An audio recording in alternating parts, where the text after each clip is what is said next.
Hello friends, मैं हूं अर्जुन शर्मा और आप देख रहे हैं चैनल मास्टर्स आईएएस।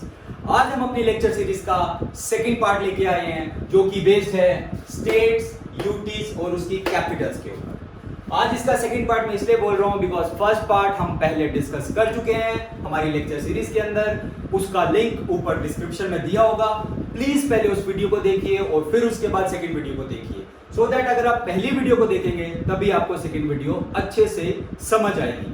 हमारे इस चैनल के ऊपर हम आपको जनरली हर एग्जाम की प्रिपरेशन करवाने वाले हैं, बट अभी एट प्रेजेंट हमारा प्राइमरी फोकस है जेके एसएसबी के पंचायत अकाउंट असिस्टेंट और क्लास 4 के एग्जाम्स और कंबाइंड ग्रेजुएट लेवल के जितने भी एग्जाम्स होंगे। तो ठीक है, टॉपिक पे हम आ जाते हैं। टॉपिक है स्टेट्स, यूटीज और कैपिटल्स। अगर आप मेरी फर्स्ट वीडियो देखेंगे जो कि इसका पहला पार्ट है, उसमें मैंने आपको जनरली ऑलमोस्ट काफी सारे फैक्ट्स क्लियर करे थे।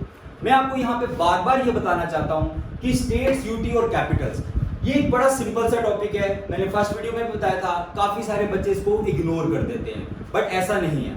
हमारी लेक्चर सीरीज में हम आपको सिर्फ स्टेट, यूटीज और उसके कैपिटल्स ही नहीं बताएंगे, हम उसके अलावा भी आपको इलेबोरेटली और उसको काफी कॉम्प्रिहेंसिवली काफी सारे फैक्ट प्रोवाइड करेंगे जो आपको एग्जाम में 2 से 3 मार्क्स सिक्योर करके देंगे। मैं बार बार इस चीज को फोकस कर रहा हूं, आपको 3 से 4 मार्क्स सिक्योर करके देंगे। आप बहुत लकी होंगे अगर वो आपसे डायरेक्टली पूछ लेंगे कि ये स्टेट की, यूटी की कैपिटल क्या है। लेकिन उसके अलावा हम आपको, अगर आप पहली वीडियो देखें, आपको बहुत सारे फैक्ट्स मिल जाएंगे इस टॉपिक से रिलेटेड। ओके, हम आपको अपने इस चैनल के ऊपर ये सब बताएंगे कि क्या पढ़ना है, कितना पढ़ना है और क्या छोड़ना है। सबसे इंपॉर्टेंट चीज एक कैंडिडेट के लिए यही होती है कि उसको कितना पढ़ना है और कितना छोड़ना है। एग्जामिनर ह्यूमन माइंड का टेस्ट ले रहा है, कंप्यूटर का टेस्ट नहीं ले रहा। आपको क्या पता होना चाहिए, वही चीज एग्जाम में होगी। तो स्टार्ट करते हैं। मैं थोड़ा सा आपको ब्रीफली रिकैप कर देता हूं अपनी पहले लेक्चर सीरीज के जो पहले वीडियो का था उसका थोड़ा सा एक रिकैप मैं आपको दे देता हूं ताकि आपको इजीली समझ आए। हम पढ़ रहे हैं स्टेट्स, यूटीज और capitals. There are 28 states and 8 union territories, यानी कि टोटल 36 एंटिटीज। एंटिटीज हो गया मतलब आप सिंपल लैंग्वेज में ले लो, टोटल 36 यानी 36 यूनियन टेरिटरीज और स्टेट्स हैं इंडिया के अंदर, जिसमें से 28 स्टेट्स हैं और 8 यूनियन टेरिटरीज। अब आप सोचेंगे कि यार इनको इतनी सारी को, उनकी स्टेट्स की कैपिटल्स को, उनके हेड्स को और उनके अलावा बहुत सारे फैक्ट्स को याद करना टफ काम है, बट हमने इसको ब्रेक करा है जोन्स के अंदर ताकि स्टूडेंट के माइंड में ये डायरेक्टली बैठ जाए। ओके, तो आज हम स्टार्ट करते हैं। जैसे मैं थोड़ा रिकैप दे रहा हूं आपको फिर से, नॉर्थ जोन के अंदर टोटल 9 स्टेट्स और यूनियन टेरिटरीज हैं। ये मैंने पहले भी चार्ट बनाया था, मैं फिर से बना रहा हूं ताकि आपको, जो बच्चे सेकंड वीडियो देख रहे हैं तो उनको फिर से थोड़ा सा समझ आए। और मैं फिर से बोलूंगा, फर्स्ट पार्ट जरूर देखिएगा, आपको इजीली सब कुछ समझ आ जाएगा। ओके, अब हम स्टार्ट करते हैं। नॉर्थ जोन के अंदर टोटल 9 स्टेट्स हैं या यूनियन टेरिटरीज। वेस्ट जोन के अंदर 4 स्टेट्स हैं, सेंट्रल जोन के अंदर 3 हैं, साउथ जोन के अंदर, सदर्न जोन के अंदर 6 हैं, नॉर्थ ईस्ट जोन के अंदर 8 हैं और ईस्टर्न जोन के अंदर 4। और ये 2 आइलैंड जो मैं बार बार बोल रहा हूं, एक आइलैंड अरेबियन सी में है, ये हमने अरेबियन सी बनाया है। एक आइलैंड है बे ऑफ बंगाल में, अंडमान एंड निकोबार आइलैंड, ये भी एक यूटी है। और आइलैंड जो अरेबियन सी में है, लक्षद्वीप, ये भी एक यूटी है। तो इस चार्ट के थ्रू फ्रेंड्स आपको इजीली आप ब्रेक कर सकते हो, स्लोली आप इस टॉपिक को समझ सकते हो।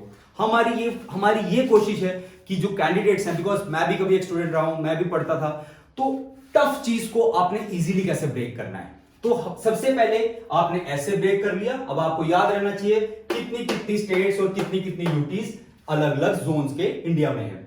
और सबसे बड़ी बात, टोटल 36 है, ये मैं पहले भी बता चुका हूं कैसे इन नंबर को अप डाउन किया गया गवर्नमेंट के द्वारा, टाइमली कैसे उसको ऊपर नीचे किया गया। रिसेंटली जम्मू कश्मीर को यूटी बनाया गया, लद्दाख को यूटी बनाया गया, दादरा नगर हवेली और दमन एंड दीव को मर्ज करके एक साथ लाके सिंगल यूटी बना दिया गया। तो फ्रेंड्स, आप एक बार इस चार्ट को जरा गौर से देख लीजिए, नजर मार लीजिए, फिर हम आगे बढ़ जाते हैं। ओके,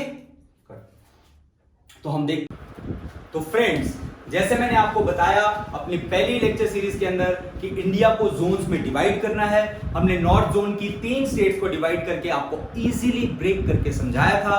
ना सिर्फ उनकी स्टेट्स की कैपिटल्स या यूटी की कैपिटल्स ही नहीं बताई, हमने उसके अलावा भी आपको बहुत सारे फैक्ट्स प्रोवाइड करे। तो प्लीज आप इस वीडियो सीरीज का पहला पार्ट जरूर देखें। तो आइए स्टार्ट करते हैं आज इस पार्ट में। हम इंडिया का नॉर्थ जोन को डिस्कस कर रहे हैं, जिसमें टोटल 9 स्टेट्स हैं और 5 स्टेट्स और 4 यूनियन टेरिटरीज, टोटल 9 एंटिटीज इसमें बनती हैं। तो आज हम डिस्कस करते हैं फोर्थ, पंजाब, जो कि एक फुल फ्लेज स्टेट है।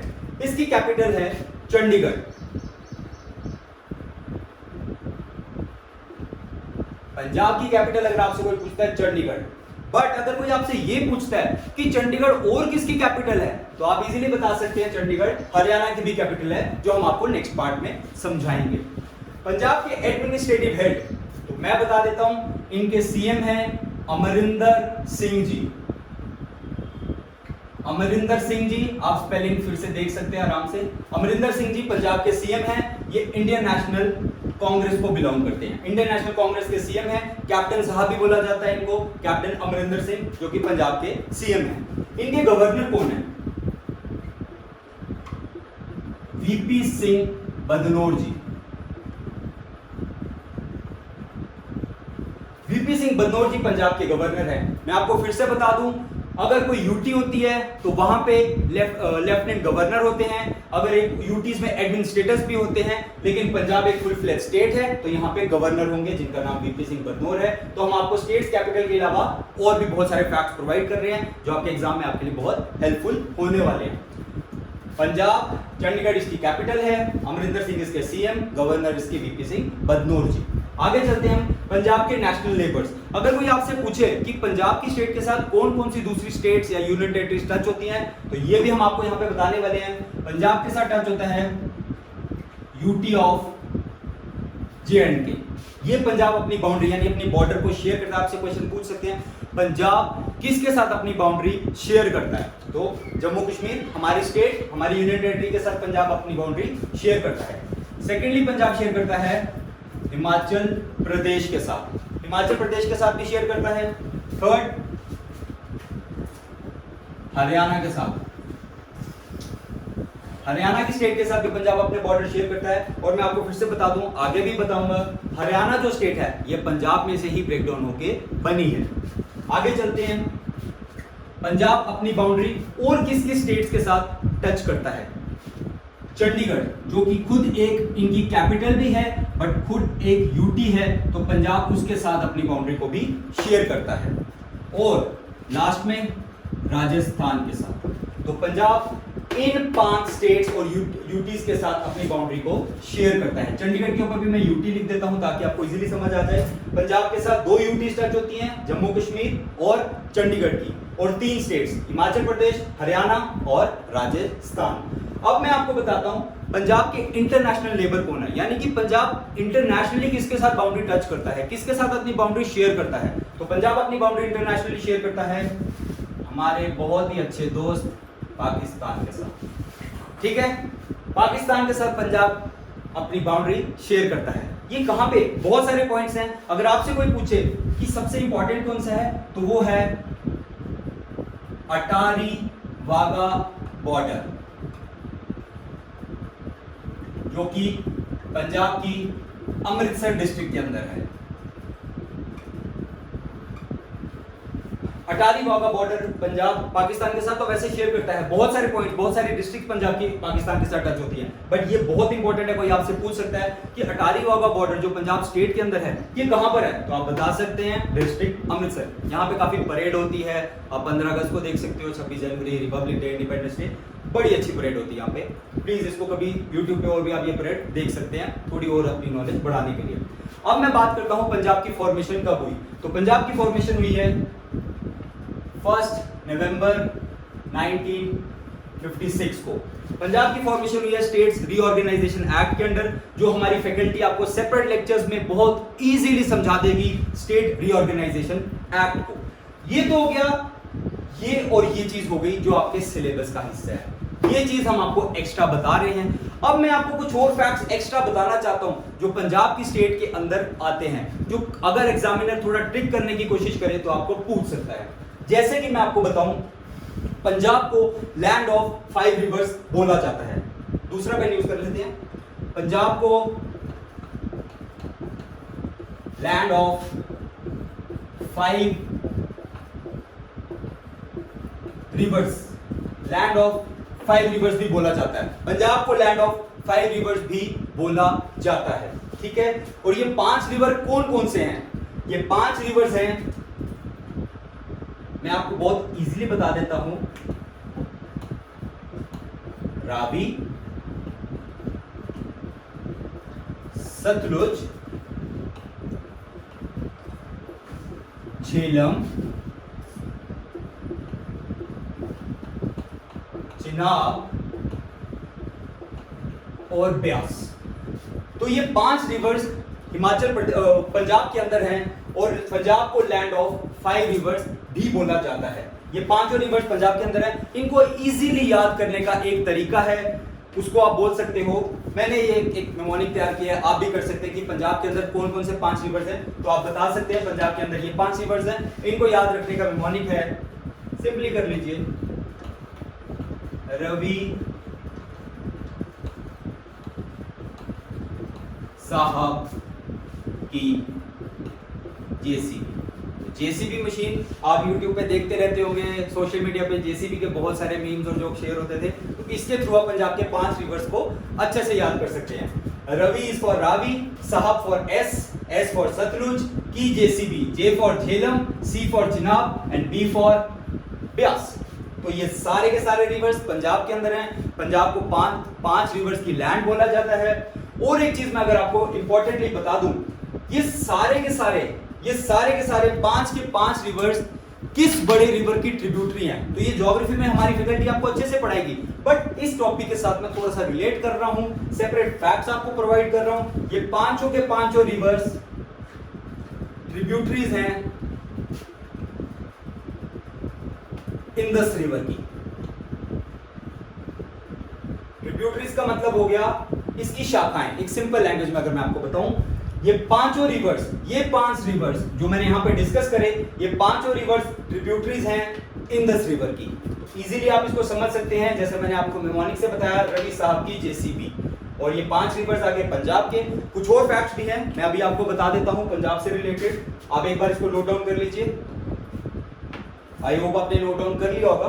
मैं कुछ और फैक्ट्स भी आपको बता देता हूं रिलेटेड टू पंजाब। वैसे तो हमारी वीडियो लेक्चर सीरीज जो भी आएंगी, हम सिर्फ यही टॉपिक पे फोकस रखेंगे, बट इसके अलावा मैंने आपको बताया, फर्स्ट वीडियो में भी हमने आपको काफी सारे फैक्ट्स डिस्कस करे थे, सेकंड वीडियो में भी हम आपको काफी सारे फैक्ट्स प्रोवाइड कर रहे हैं। जैसे कि पहला फैक्ट ये था।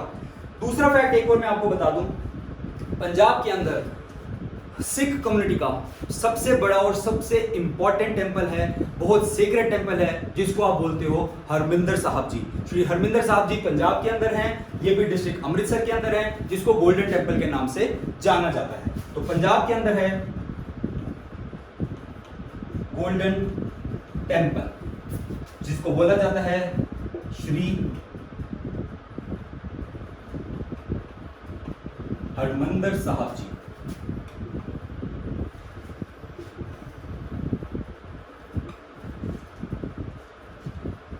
पंजाब के अंदर पहले मैंने आपको रिवर्स बताए, बहुत सारे फैक्ट्स हैं, बट हम बोलते हैं ना, चुन चुन के फैक्ट्स, इंपॉर्टेंट फैक्ट्स आपके लिए इस वीडियो लेक्चर सीरीज में लेके आ रहे हैं। तो ये रहा गोल्डन टेंपल। गोल्डन टेंपल का नाम है श्री हरमिंदर साहब जी। ये भी पंजाब के अंदर ही है, और ये भी है आपकी डिस्ट्रिक्ट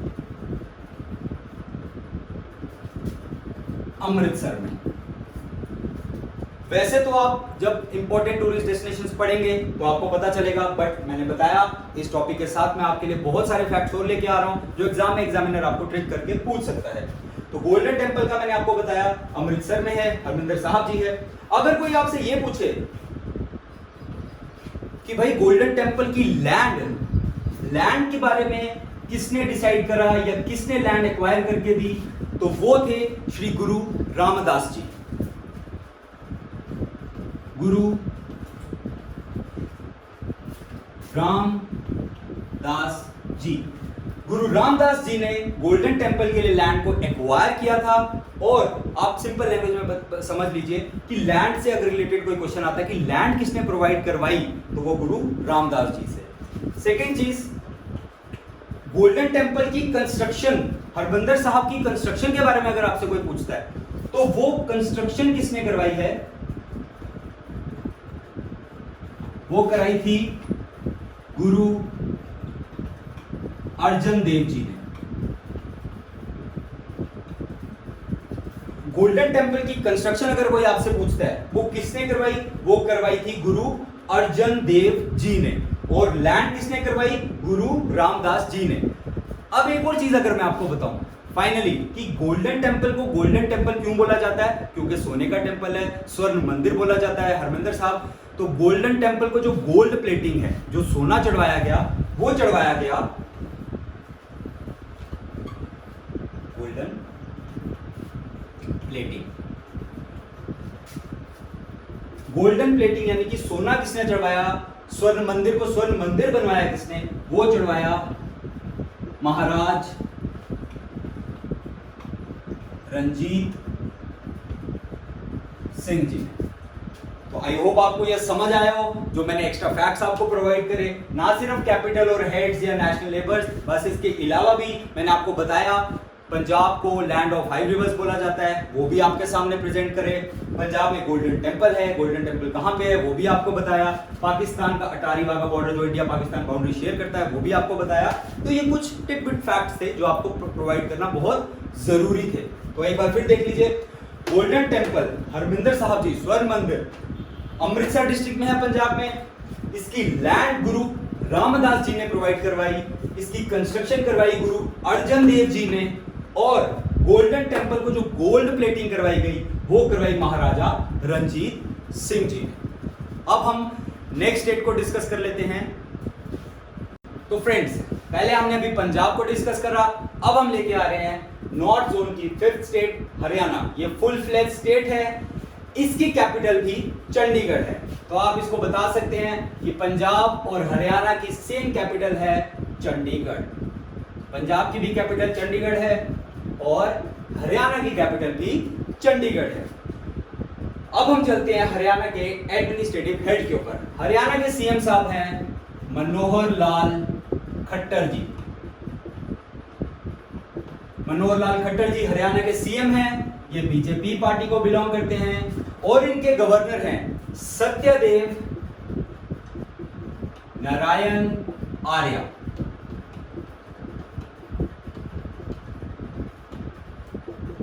आप सब सोच रहे होंगे कि यार स्टेट्स, यूटीज और उसकी कैपिटल्स के बीच में इनका क्या काम है। क्लास 4th के एग्जाम के लिए, उस एग्जाम के लेवल के लिए स्टेट के सीएम और गवर्नर का होना बहुत जरूरी है।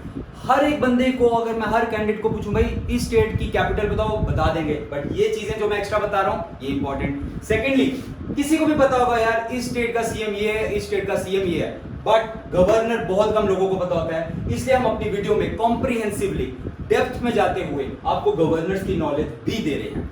अब हम बात करते हैं हरियाणा के नेशनल लेबर्स की। तो सबसे पहले इसके नेशनल लेबर है, जैसे मैंने आपको बताया, पंजाब।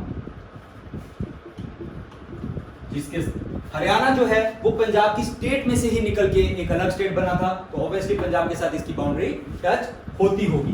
पंजाब की अपनी कैपिटल चंडीगढ़, जो कि एक यूटी है, इसके साथ भी इसकी बाउंड्री टच होती है। फिर आ जाता है न्यू दिल्ली, इंडिया की नेशनल कैपिटल, ये भी एक यूटी है, इसके साथ भी इसकी बाउंड्री टच होती है। फिर आ जाता है हिमाचल प्रदेश, हिमाचल प्रदेश के साथ भी हरियाणा अपनी बाउंड्री टच करता है।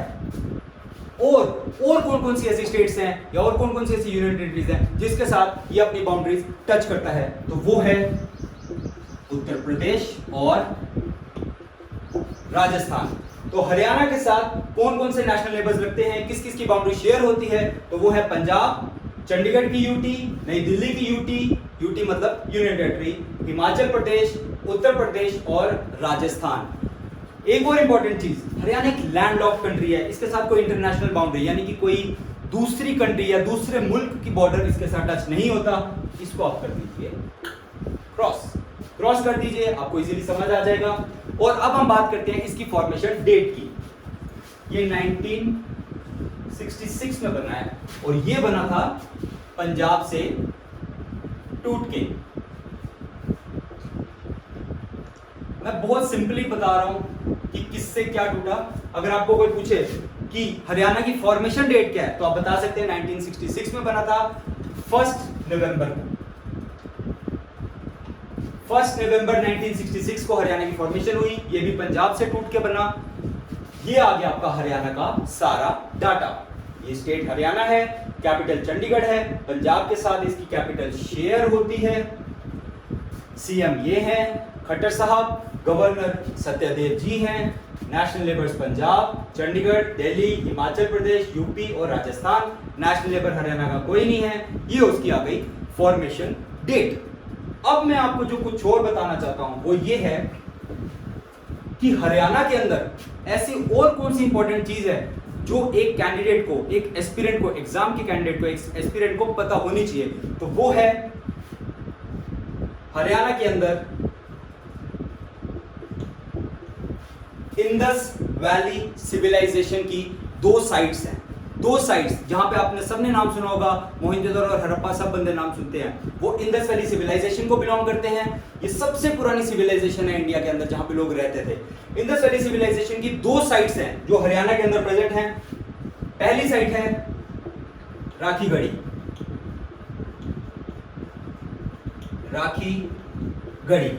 राखीगढ़ी जो साइट है वो हरियाणा के अंदर है। हरियाणा की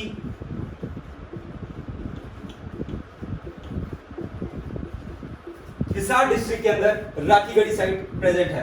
अगर आपसे कोई पूछे कि हरियाणा स्टेट है उसकी कैपिटल, आप बता दोगे। लेकिन अगर आपसे कोई ये पूछे कि हरियाणा के अंदर इंडस वैली सिविलाइजेशन की कौन सी साइट प्रेजेंट है, तो आप ये भी बता सकते हैं हमारी वीडियो सीरीज देखने के बाद। राखीगढ़ी साइट हिसार डिस्ट्रिक्ट के अंदर हरियाणा में प्रेजेंट है। ये इंडिया की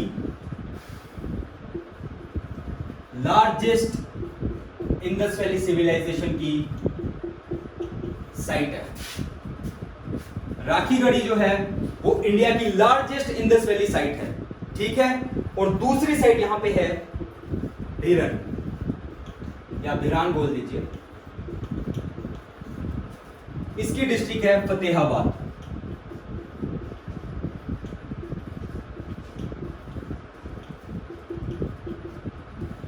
तो ये दोनों फैक्ट्स भी आई होप आपके क्लियर हो गए हो, भिराना और राखीगढ़ी। सबसे इंपॉर्टेंट है इसमें राखीगढ़ी जो हिसार डिस्ट्रिक्ट के अंदर है। एक और फैक्ट, ये इंडिया की लार्जेस्ट इंडस वैली सिविलाइजेशन की साइट है। आई होप आपको ये वाला पार्ट भी समझ आ गया हो। आप एक बार इसको देख लीजिए, इसको कॉपी कर लीजिए, इसको लिख लीजिए, सो दैट आपको इजीली ये सारी साइट्स समझ आ जाए। स्टेट्स को हमने ब्रेक करके इजीली आपके सामने प्रेजेंट किया है। हरियाणा कैपिटल चंडीगढ़, पंजाब के साथ शेयर करता है अपनी कैपिटल, सीएम खट्टर साहब, सत्यदेव नारायण आर्य गवर्नर, ये नेबर्स, इंटरनेशनल नेबर कोई भी नहीं, उसके फॉर्मेशन की डेट, और ये important Rakhigarhi Hisar district largest Indus valley civilisation की साइट, भिराना फतेहाबाद डिस्ट्रिक्ट, ये दोनों साइट्स इंडस वैली सिविलाइजेशन को बिलोंग करती हैं। आगे बढ़ते हैं नेक्स्ट पार्ट के ऊपर। तो फ्रेंड्स, पंजाब, हरियाणा और अब बारी है चंडीगढ़ की। चंडीगढ़ एक यूनियन टेरिटरी है। इसकी कैपिटल, ये तो खुद ही एक कैपिटल है, इसकी कोई कैपिटल नहीं है। चंडीगढ़ यूटी है और यहाँ पे गवर्नर, ये लेफ्टिनेंट गवर्नर या सीएम नहीं होते, यहाँ पे होते हैं एडमिनिस्ट्रेटर। और एट प्रेजेंट चंडीगढ़ के एडमिनिस्ट्रेटर हैं वीपी सिंह बदनौर जी। वीपी सिंह बदनौर जी ये पंजाब के भी हैं और ये यहाँ के भी हैं। ओके, पंजाब में ये गवर्नर हैं और यहाँ पे ये एडमिनिस्ट्रेटर काम करते हैं। इसके नेशनल लेबर्स हैं पंजाब और हरियाणा। मैं वापस बता दूं, पंजाब और हरियाणा इसके नेशनल लेबर्स हैं। इंटरनेशनली चंडीगढ़ को कोई भी बाउंड्री टच नहीं होती है। चंडीगढ़ की फॉर्मेशन हुई है 1 नवंबर 1966 में। ये भी पंजाब से टूट के ही बना था। जब पंजाब और हरियाणा निकल गया, हिमाचल का हिस्सा निकल गया और चंडीगढ़ भी उसी टाइम निकाल के एक कैपिटल बनाया गया, यूटी बनाया गया, कैपिटल बनाया गया पंजाब और हरियाणा की सेम कैपिटल। अब ये तो हो गया एक कन्वेंशनल डाटा जो मैंने आपको दिया इन चीजों के साथ। अब मैं कुछ और डाटा आपको बताऊं जो एग्जामिनर आपसे एग्जाम में पूछ सकता है। बहुत सारे क्वेश्चन पेपर्स में, बहुत सारे एग्जाम्स में ये चीज आई हुई है, इसलिए मैं आपको बता रहा हूं। चंडीगढ़ का डिजाइन किसने करा था? चंडीगढ़ का डिजाइन एक स्विट्जरलैंड फ्रेंच, एक स्विस फ्रेंच आर्किटेक्ट थे जिनका नाम था ली कॉर्बुज़ियर। कॉर्बुज़ियर जी जो थे, इन्होंने चंडीगढ़ को डिजाइन करा है। बार बार आपको बोल रहा हूं, ये आप इस पे व्हाइट बोर्ड पे देख सकते हैं। ली कॉर्बुज़ियर जी, इन्होंने चंडीगढ़ को डिजाइन करा है। दूसरी चीज, चंडीगढ़ इंडिया की क्लीनेस्ट सिटी भी है, बहुत साफ सुथरी है। आप में से काफी लोगों ने यहाँ पे विजिट करा होगा तो आपने देखा होगा कि चंडीगढ़ बहुत साफ है, बहुत अच्छे से well design well plan city है। तो इसका क्रेडिट मिलता है ली कॉर्बुज़िएर जी को। एक और चीज, चंडीगढ़ में एक जगह है, एक बिल्डिंग है जिसको बोलते हैं चंडीगढ़ कैपिटॉल कॉम्प्लेक्स। कैपिटल नहीं है ए वाला, कैपिटॉल है, कैपिटॉल कॉम्प्लेक्स। ये बेसिकली एक कॉम्प्लेक्स है जिसके अंदर 5 से 6 बिल्डिंग्स हैं और सबसे इंपॉर्टेंट बिल्डिंग है यहाँ पे ये ओपन हैंड मॉन्यूमेंट। अगर आप में से काफी लोगों ने चंडीगढ़ विजिट करा होगा, वहां पे कुछ इस टाइप का एक मॉन्यूमेंट होगा। ये आप मेरे लेफ्ट में एक इमेज सामने डिपिक्ट हो रही है, आप देख सकते हैं वो ओपन हैंड मॉन्यूमेंट कैसा है। ओके, इस चंडीगढ़ की कैपिटॉल कॉम्प्लेक्स को 2016 में यूनेस्को ने वर्ल्ड हेरिटेज साइट डिक्लेयर करा था। तो ये आप लोगों के लिए बहुत इंपॉर्टेंट पॉइंट है कि चंडीगढ़ की किस साइट को यूनेस्को ने वर्ल्ड हेरिटेज साइट डिक्लेयर करा, तो वो थी चंडीगढ़ कैपिटॉल कॉम्प्लेक्स, जिसका ये ओपन हैंड मॉन्यूमेंट जो मेरे यहाँ पे लेफ्ट साइड में डिपिक्ट हो रहा है आप देख सकते हैं। ओके, एक चीज और बहुत छोटी सी, चंडीगढ़ को also known as, Chandigarh is also known as tricity. Chandigarh को ट्राई सिटी भी बोला जाता है। ओके फ्रेंड्स, आगे बढ़ते हैं। तो फ्रेंड्स, अभी हमने चंडीगढ़ यूटी को डिस्कस करा, अब हम आगे चलते हैं, हमारी देश की राजधानी दिल्ली को डिस्कस करते हैं। दिल्ली ये नेशनल कैपिटल टेरिटरी है और ये एक यूटी कम स्टेट है। दिल्ली यूटी कम स्टेट, यूटी भी है और स्टेट भी है, तो मैं आगे आपको बताने वाला हूं कैसे। इसकी कैपिटल, दिल्ली की कैपिटल न्यू दिल्ली है। इसका नाम जो है ये कभी भी आपसे पूछा जा सकता है, हम इस पॉइंट को लेके चलेंगे। इसका जो नेम चेंज किया गया, दिल्ली से न्यू दिल्ली किया गया, वो किंग जॉर्ज थे ब्रिटेन के 1926 में, 1926 में ब्रिटेन के किंग जॉर्ज 5th ने इसका नाम न्यू दिल्ली किया। इसके एडमिनिस्ट्रेटिव हेड हैं लेफ्टिनेंट गवर्नर अनिल बैजल जी और सीएम है इसके अरविंद केजरीवाल जी, जो कि आम आदमी पार्टी को बिलोंग करते हैं। यहां पे मैं आपको एक पॉइंट और डिस्कस कर दूं, दिल्ली में लेफ्टिनेंट गवर्नर हैं और चंडीगढ़ में एडमिनिस्ट्रेटर हैं। इसके लिए हम एक सेपरेट वीडियो जरूर लेके आएंगे जिसमें हम आपको डिफरेंस बता सके कि यूटी और स्टेट में क्या डिफरेंस होता है, क्यों यूटी में कहीं पे एडमिनिस्ट्रेटिव हेड होता है, कहीं पे लेफ्टिनेंट गवर्नर होता है और क्यों स्टेट में गवर्नर होता है। ये वीडियो हमारी फैकल्टी आपके लिए लाएगी, मैं भी लेके आऊंगा आपको इजीली समझाने के लिए। आगे बढ़ते हैं, इसके नेशनल नेबर कौन है? एक नेशनल नेबर इसका हरियाणा और दूसरे हैं उत्तर प्रदेश। इंटरनेशनली दिल्ली को कोई भी बाउंड्री टच नहीं होती है। अब चलते हैं हम इसके आगे फॉर्मेशन डेट पे। दिल्ली को ऑफिशियली इंडिया की राजधानी का दर्जा कब मिला? जिस दिन हमारा देश आजाद हुआ, 15 अगस्त 1947, 15 अगस्त 1947 को दिल्ली को ऑफिशियल नेशनल कैपिटल बना लिया गया। इसके बाद चलते हैं, दिल्ली को यूटी का स्टेटस कब मिला? 1956 में दिल्ली को यूटी का स्टेटस दिया गया। और आगे चलते हैं, इसको नेशनल कैपिटल टेरिटरी कब बनाया गया? 1 फरवरी 1992 में नई दिल्ली को नेशनल कैपिटल टेरिटरी बनाया गया, जिसके लिए मैं आपको बहुत बेसिकली बता दूं, दिल्ली के पास यूटी होने के बावजूद एक स्टेट असेंबली है, उधर एमएलए बैठते हैं, तभी तो सीएम केजरीवाल जी हैं। 69th कॉन्स्टिट्यूशनल अमेंडमेंट एक्ट 1991 1991 में आया, जिसके थ्रू दिल्ली को अपनी ओन लेजिस्लेटिव असेंबली मिल गई। तो फ्रेंड्स, ये चीज आपको बहुत ध्यान से समझनी है। इस चार्ट को आपको पॉज कर करके समझने की कोशिश करनी है। वीडियो को बार बार देखिए ताकि आपका मार्क्स वीडियो देखने के बाद कहीं जाया ना हो जाए, आप उसको सिक्योर करके रखो। कुछ और फैक्ट्स की बात करते हैं। आप न्यूज देखते रहते होंगे, बहुत सारे न्यूज चैनल बोलते हैं लुटियंस की दिल्ली, लुटियंस की दिल्ली। ये लुटियंस की दिल्ली है क्या चीज? लुटियंस जो थे वो एडवर्ड लुटियंस जी, इनका नाम एडवर्ड लुटियंस है। इन्होंने मोस्टली दिल्ली की बहुत सारी बिल्डिंग्स को डिजाइन करा था, जिसमें सबसे इंपॉर्टेंट है हमारा राष्ट्रपति भवन। हाँ फ्रेंड्स, मैं फिर से आपको बता दूं, एडवर्ड लुटियंस जी ने राष्ट्रपति भवन को डिजाइन करा है। और भी बहुत सारी इंपॉर्टेंट बिल्डिंग्स दिल्ली में, ऑफिशियल बिल्डिंग्स जो हैं, उनको लुटियंस जी ने डिजाइन करा है, इसलिए दिल्ली को बार बार लुटियंस की दिल्ली, लुटियंस की दिल्ली कहा जाता है। आगे चलते हैं, दिल्ली जो है वो सबसे इंडिया में सबसे ज्यादा पॉपुलेटेड सिटी है मुंबई, लेकिन दिल्ली सेकंड नंबर पे सबसे हाईएस्ट पॉपुलेटेड सिटी है। फिर से रिपीट कर दूं, second highest populated city, city याद रखिएगा, second highest populated city India की दिल्ली है, नंबर 1 पे है मुंबई।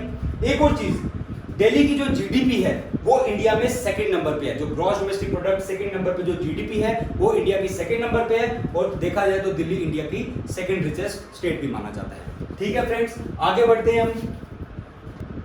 ओके फ्रेंड्स, तो अभी हमने डिस्कस करना है राजस्थान, जो कि नॉर्थ जोन की 8th स्टेट है। इससे पहले हम 7 डिस्कस कर चुके हैं, आई होप आपने उसको अच्छे से समझा होगा। और इससे पहले वाला जो हमारा लेक्चर है, जो वीडियो का इस लेक्चर सीरीज का फर्स्ट पार्ट है, प्लीज आप उसको देखिए, सो दैट आपको ये वीडियो भी समझ आए, वो वीडियो भी समझ आए, और एट लास्ट आपको ये टॉपिक इजीली समझ आए पूरी डेप्थ में जाके। ओके, अब हम डिस्कस करने वाले हैं राजस्थान।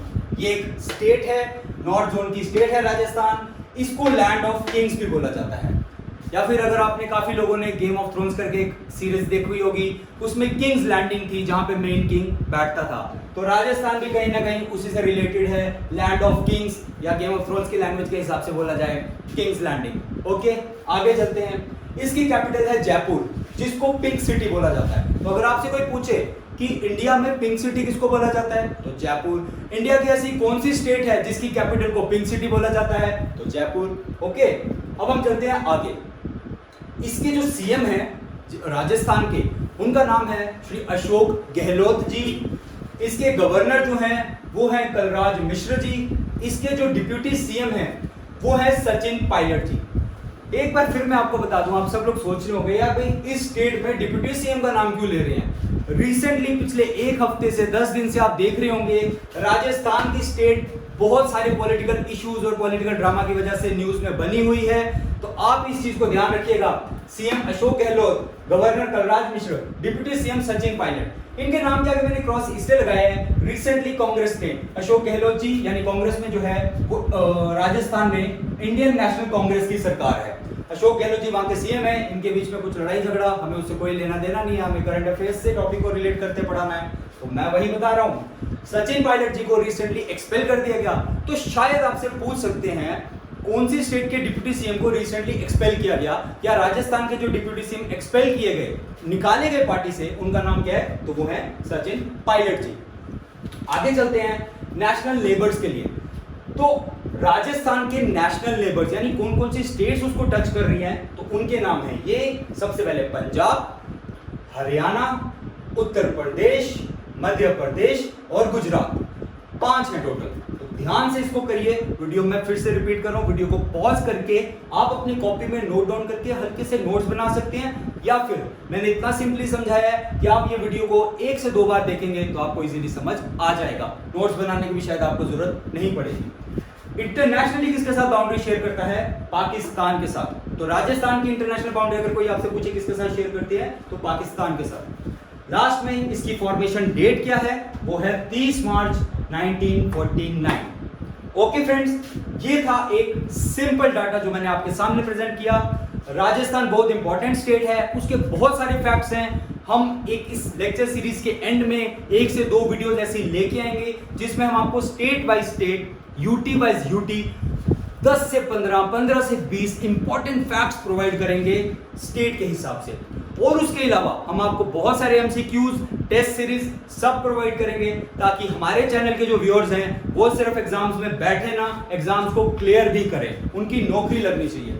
ओके, आगे बढ़ते हैं। जो मैं जैसे बता रहा हूं, मेरा ट्रेंड है कि मैं बार बार वीडियो के साथ टॉपिक में इस वीडियो में लेक्चर के साथ बहुत सारे फैक्ट्स प्रोवाइड कर रहा हूं।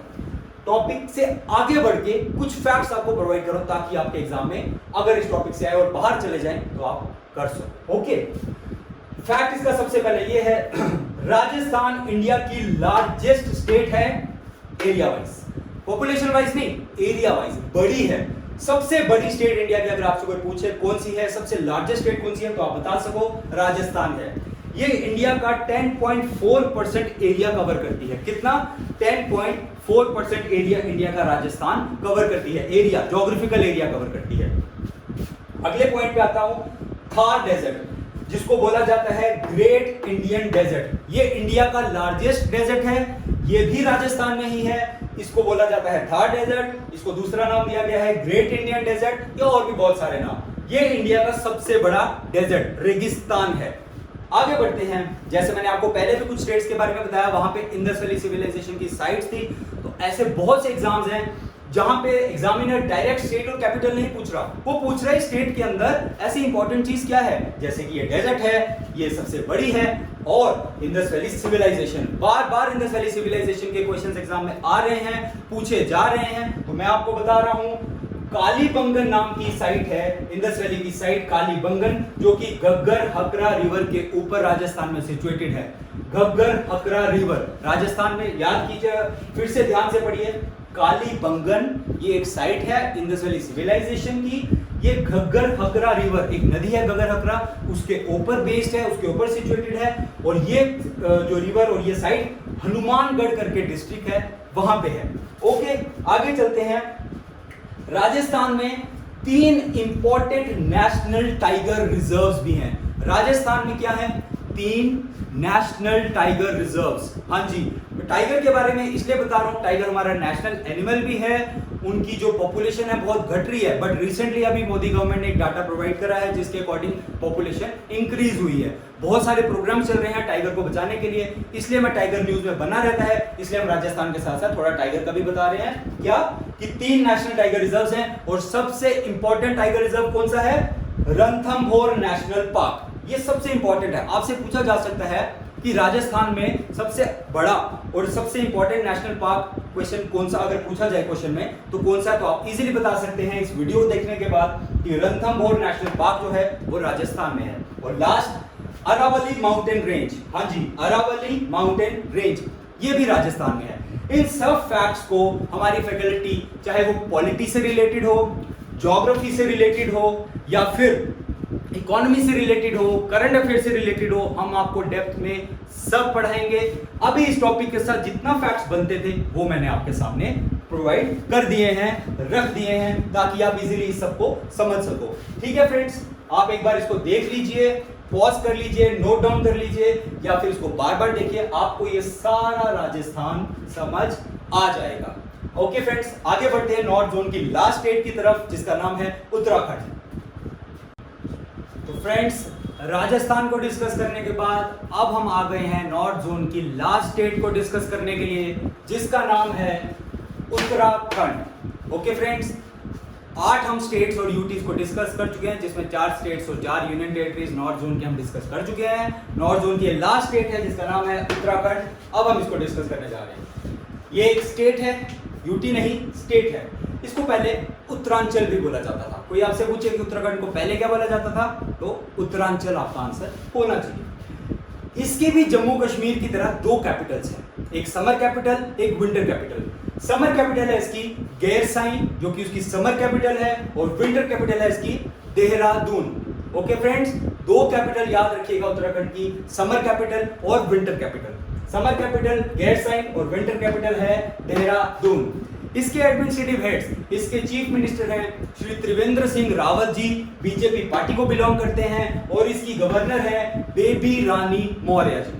बेबी रानी मौर्य गवर्नर, और सीएम है त्रिवेंद्र सिंह रावत, बीजेपी को बिलोंग करते हैं। ओके फ्रेंड्स, आगे बढ़ते हैं। इसके नेशनल नेबर कौन है? हिमाचल प्रदेश और उत्तर प्रदेश। उत्तराखंड को नेशनली कौन सी स्टेट्स की बाउंड्रीज टच होती हैं? हिमाचल प्रदेश एंड उत्तर प्रदेश। ये दोनों क्यों? बिकॉज इन्हीं में से निकलकर उत्तराखंड की फॉर्मेशन हुई है। यही दोनों स्टेट्स को तोड़ मोड़ के, जोड़ तोड़ कर उत्तराखंड को बनाया गया। ठीक है, जाते हो गए आप घूमने के लिए उत्तराखंड, बड़ी अच्छी जगह, ठंडी जगह, गर्मियों में जाना चाहिए, बट अभी लॉकडाउन है तो घर बैठ के पढ़िए। ओके, आगे चलते हैं। इंटरनेशनल नेबर कौन है इसके? एक है चाइना और एक है नेपाल। चाइना का तिब्बत वाला जो पार्ट है वो उत्तराखंड को टच होता है। तिब्बत कोई अब अलग से स्टेट नहीं है, चाइना का हिस्सा, चाइना ऑक्यूपाई कर चुका है। अब आ जाते हैं हम इसकी फॉर्मेशन की डेट के ऊपर। 9 नवंबर 2000 को इंडियन पार्लियामेंट ने यूपी रीऑर्गेनाइजेशन एक्ट पास कर दिया। तो 9 नवंबर 2000 को उत्तराखंड एक नई स्टेट इस्टेब्लिश कर दी गई। ठीक है फ्रेंड्स, 9 नवंबर 2000, 9 नवंबर 2000 को एक नई स्टेट इस्टेब्लिश हुई उत्तराखंड। 27 स्टेट थी ये उस टाइम। तो याद रखिएगा कि उत्तराखंड उस टाइम कौन से नंबर की स्टेट बन के आई थी? 27। उसके बाद बहुत सारी स्टेट्स आती गई जाती गई, जो मैं आपके साथ पहले भी डिस्कस कर चुका हूं, आगे भी डिस्कस करेंगे, और ऐसे ही ये चलता रहेगा। अब कुछ फैक्ट्स।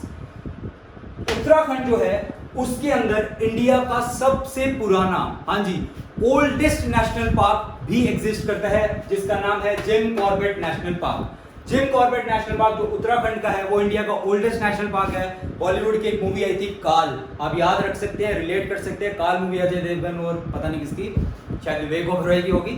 उस मूवी में ऑलमोस्ट शूटिंग यहीं पे हुई थी, तो आप ऐसे रिलेट कर सकते हैं कि उत्तराखंड के अंदर कौन सा नेशनल पार्क है। अगर आपको क्वेश्चन आता है तो काल मूवी के थ्रू, बॉलीवुड के थ्रू आप ये रिलेट कर सकते हैं, याद रख सकते हैं कि जिम कॉर्बेट नेशनल पार्क। ठीक है फ्रेंड्स, आगे चलते हैं। Uttarakhand is also known as देवभूमि, यानी कि लैंड ऑफ गॉड्स, भगवान की भूमि, भगवान के लैंड उत्तराखंड को बोला जाता है। वो क्यों? हम लोग, हमारे घर वाले, हमारे बुजुर्ग, पेरेंट्स, ग्रैंड पेरेंट्स, वो लोग अक्सर बोलते हैं चार धाम यात्रा, बद्रीनाथ, केदारनाथ, ये सब बद्रीनाथ, केदारनाथ, चार धाम यात्रा उत्तराखंड में ही है। और बहुत पहले, अभी नहीं तो कुछ साल पहले वहां पे फ्लड्स आए थे बद्रीनाथ और केदारनाथ में, तो आप ऐसे भी याद रख सकते हैं। और इंपॉर्टेंट, बहुत इंपॉर्टेंट चीज एक और, उत्तराखंड में इंडिया की दो सबसे, अगर देखा जाए तो बहुत इंपॉर्टेंट रिवर्स ओरिजिनेट होती हैं, पैदा होती हैं उत्तराखंड के अंदर। दो रिवर्स की ओरिजिनेशन होती है, होली रिवर्स, हिंदूज के हिसाब से ये होली रिवर्स हैं। दो होली रिवर्स, एक है गंगा जिसको आप गैंजेस भी बोलते हैं, एक है यमुना। तो ये दोनों रिवर्स उत्तराखंड में होती है, ओरिजिनेट, पैदा होती है। गंगा होती है गंगोत्री ग्लेशियर से और यमुना होती है यमुनोत्री ग्लेशियर से। तो आई गेस आपको ये अच्छे से समझ आया हो। आप इसको एक बार ध्यान से देख लीजिए, ध्यान से इसको पॉज करके स्टेप बाय स्टेप इसको आप अपनी कॉपी में नोट डाउन कर लो, या वीडियो को रिप्ले करके आप ध्यान से इसको समझ सकते हैं। तो यहां पर फ्रेंड्स हमारा नॉर्थ जोन, जिसकी 9 स्टेट्स और यूटीज थी, हमने डिस्कस कर लिया है। बहुत स्लोली पढ़ाया है मैंने, यहाँ पे कोई रश नहीं करा, ताकि जो मेरे स्टूडेंट्स हैं, जो व्यूअर्स हैं, उनके ब्रेन पे, उनके माइंड पे कोई ज़्यादा बर्डन नहीं पड़े। बहुत एक लेमैन लैंग्वेज में बहुत सिंपली आपको समझाया है कि क्लास 4th के जो एग्जाम में कैंडिडेट्स से बैठना है, 10th 12th या कॉलेज वाले लोग, तो उन लोगों को भी ये अच्छे से इजीली समझ आए। हर टॉपिक पे रश नहीं करना, बहुत इजीली समझाना है, इजीली आपके दिमाग में जा सके। तो ये हमारी लेक्चर सीरीज का पार्ट 2 था। ऐसे आने वाले और भी पार्ट्स आएंगे जिसमें हम आपको इस टॉपिक को फुल डेप्थ में समझा सके। आपका 1 मार्क्स भी अगर इधर से आता है वो जाना नहीं चाहिए, वो सिक्योर आपके हाथ में रहना चाहिए। 1-1 मार्क्स करके ही आपका एग्जाम क्लियर होगा। तो आपको आई होप आपको ये वीडियो बहुत अच्छी लगी हो, अच्छे से समझ आई हो। इसका पार्ट 1 देखिए, वो भी अच्छे से समझिए। हमारे चैनल को, मास्टर्स चैनल को लाइक करते रहिए, सब्सक्राइब करते रहिए, शेयर करते रहिए। इससे जो मास्टर्स की टीम है, हमारी फैकल्टी, वो बहुत मोटिवेटेड रहेगी। हम चाहते हैं कि आप लोग ये एग्जाम में सिर्फ बैठे ना, इस एग्जाम को क्लियर भी करें और जॉब्स की तरफ चले जाएं। तो प्लीज फ्रेंड्स लाइक कीजिए, सब्सक्राइब कीजिए और शेयर कीजिए। और हाँ, एक और चीज, जैसे हमारे व्यूअर्स और स्टूडेंट्स की डिमांड थी, बहुत जल्द पंचायत अकाउंट असिस्टेंट की वीडियो, आई होप सो कल या परसों तक ये वीडियो हमारे चैनल पे अपलोड हो जाएगी। जेबी सर इस वीडियो को खुद लेंगे, वो आपको अकाउंट्स और अकाउंटेंसी पढ़ाएंगे। तो stay tuned guys, okay, bye bye.